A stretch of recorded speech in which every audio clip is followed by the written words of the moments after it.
अच्छा शेख साहब, ये फरमाइएगा कि एक बात जिसकी तरफ से अभी पीटीआई की तरफ से वो खदशा जाहिर नहीं किया जा रहा, यानी बानी चेयरमैन इमरान खान साहब की जान को खतरा पीटीआई की तरफ से उस तरह से नहीं किया जा रहा, लेकिन दो चीजें बड़ी अहम हैं। गुजारिश सवाल ले ले पूरा। पहली बात ये कि नजम सेठी साहब ने अपने प्रोग्राम में जिक्र किया कि आसफा भुट्टो ने जो ये कहा है कि जी उनकी जान को खतरा है, तो असल में ये एक मैसेज है जी। ये कुछ ट्वीट्स हुई सुबह, आज सुबह कुछ ट्वीट्स हुई, उसके ऊपर क्योंकि कोई तस्दीक करने वाला नहीं था, कोई मुसद्दका वो नहीं था।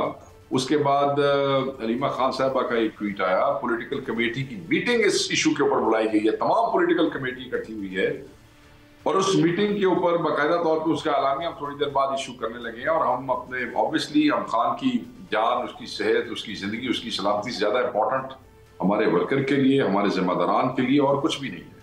उस पर फौरी इन्होंने मीटिंग बुलाई है और उसमें अभी हम एलामिया इशू करने लगे हैं और उसमें हमने वाजे कर दिया है कि फिर फौर खान तक बहाली होनी चाहिए, हमारी एक्सेस होनी चाहिए। और साथ ये भी लोगों को गुजारिश की है कि गैर मुसद्दका खबरों के ऊपर कान न धरें।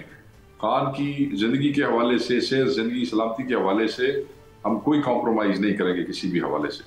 तो लोग जो है वो बस थोड़ा सा जो अगर कोई खबर फीड करता है तो देख लें कि वो खबर कहाँ से आ रही है, उसकी क्या सच्चाई है और क्या रिसोर्सेज हैं, क्योंकि ये वो सेंसिटिव खबरें हैं जिनको सोचे समझे बगैर ट्वीट करके खामखा इज़्तिराब और हिजान पैदा नहीं करना चाहिए।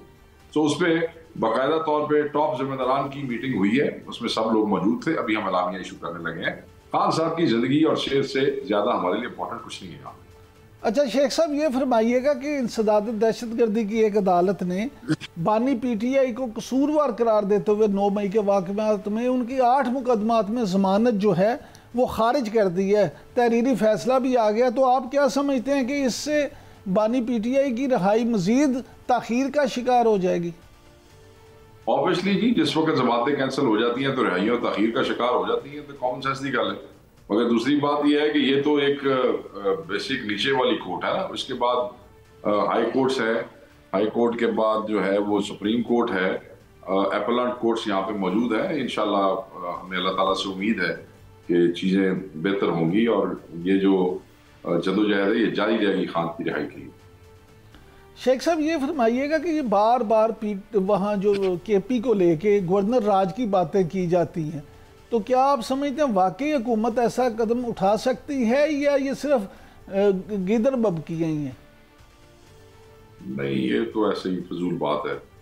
ये क्या करना है, ये गवर्नर राज लाने के बाद आपको वापस आना पड़ता है सूबाई असेंबली में उसको कंट्रोल कराने के लिए। तो वो यहाँ मेजॉरिटी है पीटीआई की और छोटी मोटी नहीं, लंबी चौड़ी मेजॉरिटी है। तो वो ये नहीं है, ये फिजिबली ये पॉसिबल नहीं है, इस तरीके इतना आसान नहीं है। और अगर कोई लगाना भी चाहता है, लगा भी दे, तो केपी की आवाम खड़ी हो जाएगी। देखिए, ट्राइबल एरियाज हैं, सेटल्ड एरियाज हैं, हर जगह पे इमरान खान से मोहब्बत करने वाले बैठे हैं। नहीं, they won't accept, you can't do this. अच्छा शेख साहब, ये एक ऐसा सूबा जिसमें already law and order situation जो है वो बड़ी सेंसिटिव उससे गुजर रही है, ये हुकूमत इस मुल्क में क्या चाहती है जो ये गवर्नर राज लगाना चाहती है? अच्छा शेख साहब, ये फरमाइएगा कि क्या बुशरा बीबी बाकायदा अब सियासत करेंगी या सिर्फ ये आर्जी एक फेज था, वो सियासत से दूर ही रहेंगी? नहीं, उन्होंने सियासत पर कोई नहीं की पहले, और मैं नहीं समझता कि उन्होंने कोई, मेरे पास ऐसी इतला है कि वो सियासत करेंगे। अच्छा शेख साहब, ये फरमाइएगा कि ये जो पीटीआई की पे पाबंदी की बातें की जाती हैं, और ख़ास तौर पे आज अगर बात करें तो पंजाब असम्बली में मुस्लिम लीग नून की तरफ से करारदाद पेश की गई, लेकिन पीपल्स पार्टी ने उसकी मुखालफत कर दी है। तो क्या आप समझते हैं कि हुकूमत में भी उस पर इतफाक़ नहीं, और क्या वाकई हुकूमत लगा सकती है पाबंदी पीटीआई पे? देखिए, हुकूमत बलोचिस्तान असम्बली में जो करारदाद आई है उसकी बात करें आप। जी, बलोचिस्तान में आई थी ना, आज पंजाब असम्बली में भी पेश की है, लेकिन पीपल्स पार्टी ने उसकी मुखालफत कर दी है। बड़ा अच्छा काम किया पीपल्स पार्टी ने मुखालफत करके। करना चाहिए, पॉलिटिकल सोच यही है कि आप पॉलिटिकल फोर्सेस के मुंह बंद नहीं करते। ये मार्शल लॉज में होता है, पॉलिटिकल पार्टियों को बैन किया जाता है। ये कल हम केपी असम्बली के अंदर ले आते हैं, हमने तो ऐलान कर दिया है, हम कल ले आएंगे कि नून लीग और पीपल्स पार्टी को भी बैन किया जाए। बहुत तो नून लीग को खसूसन। शेख साहब ये फरमाइएगा कि सलमान अकरम राजा साहब ने अपना इस्तीफ़ा वापस ले लिया है, तो आप क्या समझते हैं कि ये सुलह सफाई जो है ये किस तरह से हुई? को अंदर की खबर बताएं, और फिर उन्होंने पहले इस्तीफ़ा दे क्यों दिया था?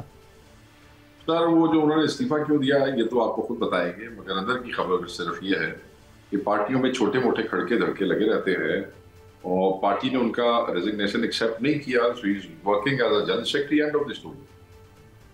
लेकिन शेख साहब उस हवाले से बड़ी खबरें आई थी कि शायद बुशरा बीबी ने वहाँ पे बड़ी बदतमीजी की और कुछ ऐसे अल्फाज इस्तेमाल किए कि जिससे पार्टी रहनुमाओं को नहीं कोई ऐसी गल नहीं सर, कोई ऐसी गल नहीं, कोई ऐसी गल। अच्छा ये पार्टियां दे विच मामला जिहड़े ने ना ऐसी कोई गल नहीं।